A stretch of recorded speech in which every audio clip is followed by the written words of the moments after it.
What's going on, YouTube? Northeast Ohio, back for another NBA video.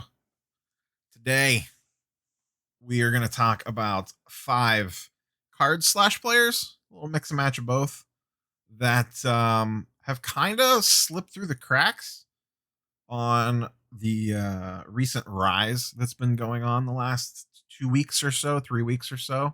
As we talked about in yesterday's video, a lot of the NBA market is going up. And going up fairly dramatically, 20 to 40% in some cases, depending on the period that you're looking at. So what I did was went through a bunch of stuff in Market Movers, link down below. Very helpful tool for this sort of stuff, especially this time of year, any time of year really. But right now, very important to be able to see this kind of stuff at a quick glance. Links below, coupon code below if you want to try it out. I wanted to see if there was anything that slipped through that, a lot of this stuff's going up, but is there stuff that's lagging behind? And in most cases, you could usually find something. It's just a matter of how deep you want to look. So before we get into this, smash the like button, YouTube nonsense down below. The pause was for the like button. I assumed you hit it.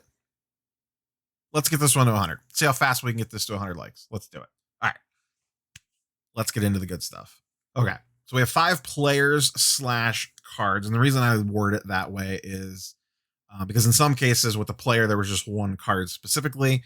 There's a couple cases where the entire player kind of falls into it with a bunch of different cards. So we'll see what we end up calling this thing on the video title. But first up to bat, good old Luca. Now, I am recording this Monday early afternoon. These prices are moving fast on a lot of these guys. So, depending on when you're watching this, your mileage may vary. If you're watching this 3 weeks from now, 2 weeks from now, even a few days from now, these prices could have shifted because the market's moving that quick right now. So, keep that in mind. Monday afternoon, November 23rd is when this is being recorded. It's going to be going up same day. First up, Luca. Base PSA 10 Prism. We just talked about this card yesterday in the weekly update. And for the purposes of this video, every chart in here, all the data is November 1st through November 23rd. So I did almost a full month worth of data. Okay. So his base Prism PSA 10 is up 30%. It started November 1st. It was around 1,400. It is now 1,800. I truly expect this card to be over 2,000 by the time the season starts, or close to it. But I really think it's going to be over 2,000 by the time the season starts. However, his Optic has been forgotten about. Optic PSA 10. Now, I'm going to caveat this a little bit. On the chart here, it shows 725 with it being down 8%. Now, that might be the case. That's the last sale as of 11/22. I checked eBay prior to this. Nice little thing about Market Movers. There's this little for sale on eBay button. You press that and it takes you right to all the eBay listings for that card, which is very handy. So I looked. There were some in the low 8s for sale. Like there might have been like an 809 buy it now. But you look like you could probably try to find something around low 800 or probably go on Facebook or IG or something and probably find something right around 8. I've seen multiple for sale on Discords for 800. On the SCI Discord specifically, there's been 2 people selling them for 800. So you could get them for 800. I feel fairly confident about that. 725 is probably a little bit of a reach. However, even at 800, this card is way undervalued compared to the Prism PSA 10. The Prism PSA 10 is up 30%. If you assume that this card's around $800, that puts it up a few percentage points, but not 30%. It probably puts it up maybe like 3 to 5%, just rough math off the top of my head. And this card should not be that separate. And when the PSA 10 Prism was over 2K back in the summer, the Optic was around 1,200. I know because I have multiples of them, and I track that card fairly closely. And this does this all the time. We talk about this all the time on the channel. Prism leads the way, and then everything else follows. Sometimes it follows more quickly than others. In this case, the Optic is lagging behind. And if you want to get in on Luca, I think this is the best Luca buy right now is the PSA 10 Optic.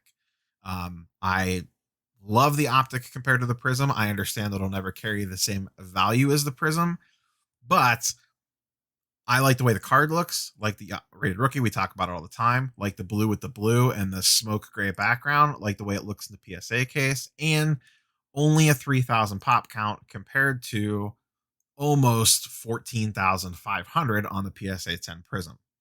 Much tougher grade on the Optic as well. Much tougher grade. So if you're thinking long term, that's a good one for this. Another nice thing you can see here is it gives you the sales count. So in the same time period, which backs up on the pop counts, 165 of these have sold, 164, only 45 optics. So if you're looking for Luca and you're looking for higher end Luca, not the highest end, obviously, but kind of like mid tier Luca, I think this is go get it and go get it right this very second. Don't wait. Because if we run this chart in 2 weeks from now, I could easily see this card being up, 20, 30%. So if you're looking for Luca, run, don't walk. I doubt those $800 ones last for very long or even close to 800. Let's talk about Trey. Good old Trey. Once again, this is back to November 1st through today. His PSA 10 Prism up 46%. PSA 10. PSA 9 up 43%. Base raw, same card, up 70% during that time period. BGS 9.5 flat. Now, same caveat. I could not find one of these currently for sale for $350 or $330 is what the last sale was from a day ago. But it looked like there were plenty for right at $399. Now, maybe you can make a little offer, get a little bit cheaper. Once again, maybe look off Facebook or off eBay, maybe get it on Facebook or IG or Discord group or whatever. Even at around 400, I think it's a pretty good buy. It has not rose nowhere near as much as the PSA stuff has. I hate submitting to BGS. We've talked about that a ton, but I like buying their slabs. You can usually get really good deals on their stuff relative to PSA, and it usually lags behind more than some of the other stuff. Like PSA 10s go up first, then PSA 9 follows typically, and then a lot of times the BGS 9.5 is the last one to move out of the three. But eventually it will move. It will go up with everything else.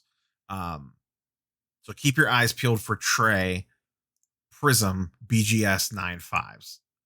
Subgrades may vary, and that's going to reflect the price differences a little bit, whether it's a true gem or a gem plus and all the BGS nonsense. But I just focus on is it a 9.5 or not, because you can always cross that over to PSA if you want to crack it and send it, or just keep it in the BGS slab. But I think this card has a lot of room to grow, even at closer to the $400 price point.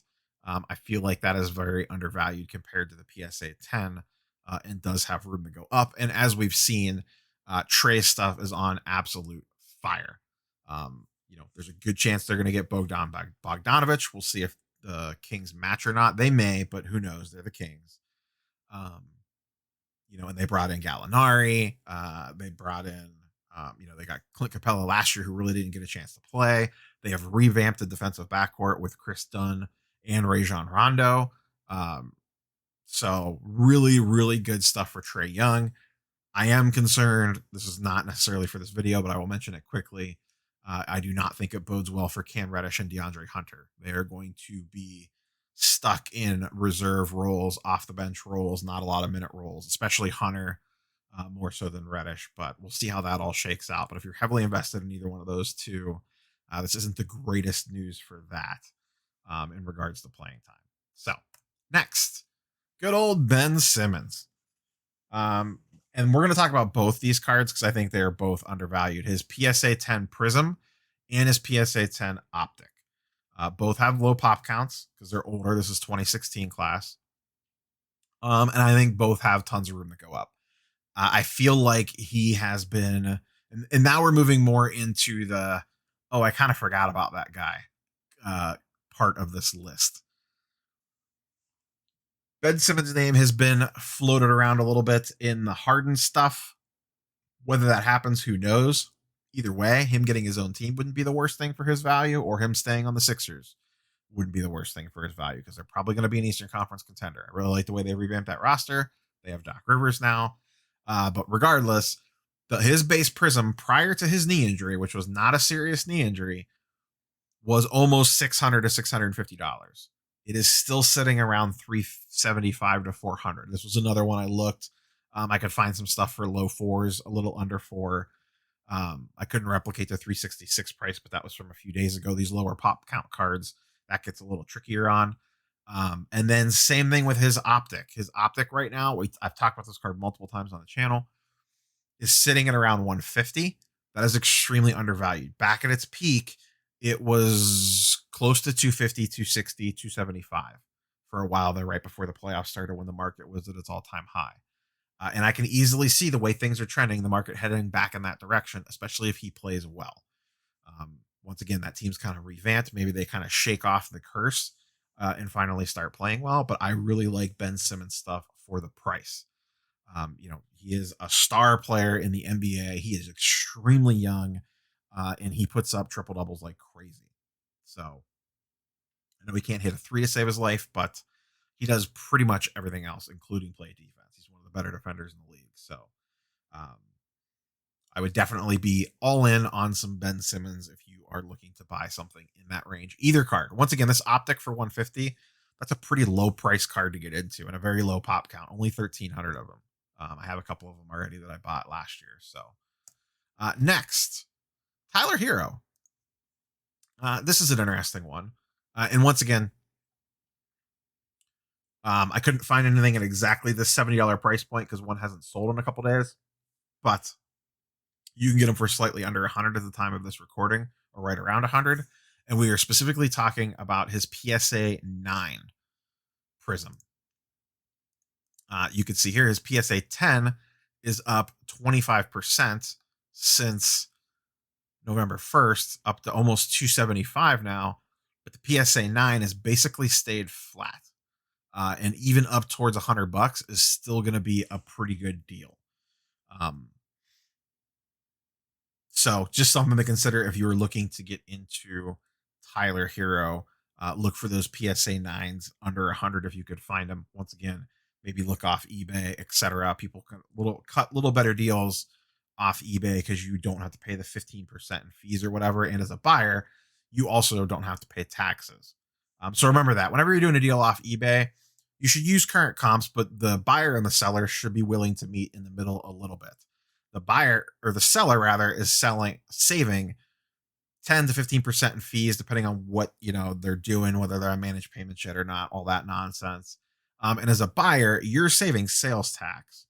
So there's a middle point there that you guys should be able to meet at, where you get it at a slight discount compared to what it's going for on eBay, and also the tax savings. But you still shouldn't expect like 20% off current eBay comps either. That's a little too far extreme in your direction. Meet in the middle, take 10% off or something and call it a day. Even 5%, even just not, sometimes just paying the current comp and not having to pay sales tax on it is enough of a savings to make it a good deal, especially if they're throwing in shipping. So keep that in mind. Last but not least, another forgotten about player where pretty much I think all his stuff is a good buy. I added a bunch of things on favorite lists. I'm going to go through and do some shopping while this video is processing. So we'll see if I beat you guys to any of this stuff. And that's De'Aaron Fox. And I pulled up his Optic PSA 10 and 9 and his Prism PSA 10 and 9. When we scroll down here to the chart, going back to November 1st, his stuff's flat. It hasn't gone up at all. And in some cases, it's gone down just a little bit. Some of that could be a little fluky, but for the purposes of this, we're just going to say that his prices has basically stayed flat for the entire month of November, while pretty much everything else is going up. Now, he did just sign an extension, which means he's locked into the Kings, but they could always trade him. He's extremely young, extremely young. The biggest thing he has going against him is he's on the Kings. He had a rough year last year. He kind of battled injuries, et cetera, et cetera. But I expect a big bounce back from him. And I think this stuff is a really good deal considering the rest of the NBA market is up, or a lot of the NBA market is up. say 20% over this same time period, and his stuff stayed flat. So I definitely think there's some good opportunities here, and there's plenty of price range here to get in wherever you want. You can look at the Optic PSA 9s for around 50 or $60, the PSA 10s for around 100. The Prisms if you want to go something a little higher end, whatever kind of floats your boat with him, you have plenty of options available. So um, that's the last one on the list. So that's all I really have for you guys today. So do some digging. There's still some good deals to be had out there, even though stuff's going crazy or starting to go crazy. There are still some good deals out there, and you can find them. And once again, I talk about it all the time.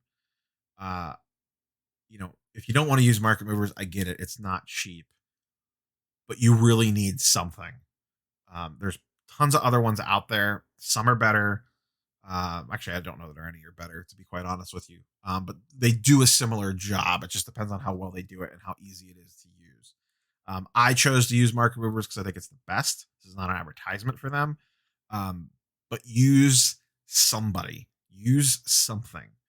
Do not just rely on, you know, tracking some prices in 130 point. That'll give you an idea, but that would be a nightmare to do versus, I pulled this deer and fox chart in about 35 seconds. Um, and it's that simple. And there's a lot of other features in here that I don't normally show on the channel, but make sure that you guys have something. Um, Also, something that tracks your collection. I would highly recommend that. Even if you're not doing it in a software, even if you just simply have an Excel spreadsheet and you're doing that manually, that's not necessarily ideal, but it is better than nothing. Track when you purchase something, how much you paid for it, and the day that you bought it and what it is. That way, you at least have that record of it. And then when you go to sell it, put in what you sold it for. It doesn't have to be complex. You don't need to be an Excel genius to figure this out or even have Excel. Use a Google Doc, but have something.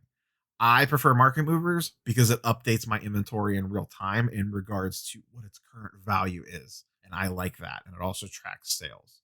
And I like that just by doing some button presses and not having to do things manually on a spreadsheet. But that's much easier to do on a spreadsheet than pulling this data tracking stuff like this. So, but if you guys have any questions, let me know down below.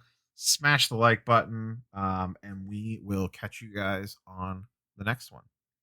Peace.